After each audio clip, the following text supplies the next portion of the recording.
Ulukudu sengaphakathi ngubingelele fike ngomkele embulo emakhaya kweSimanzonzo lapho sengulethela khona indaba zamaskandi esuke ehamba phambili kulesi sikhathi. Namhlanje ukudotsa indaba engekho mnandi, indaba egisho umngane kaNgizwe mfamchunu uKhuzani uWuhlabe. Ubhalile lapha Facebook washo phela ukuthi bafowethu uNgizwe sebemphuca imoto lapha emhlanga.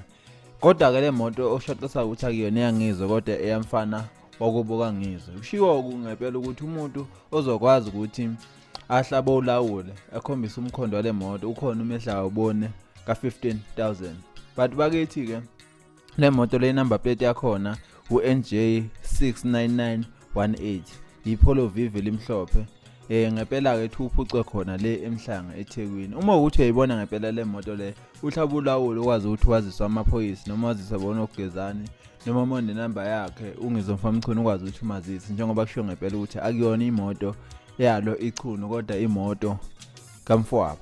But bakithi kasohlaba esiwulawule imoto iPolo Vivi limhlophe uNJ 69918. Ake sithembe ukuthi uma ulithola noma uthola umkhondo walo uzokwazi ukuthi wazise amaphoyisa phinde wazise nabo abangani bakhe ungizwe noma ungizwe impela yena uqobo.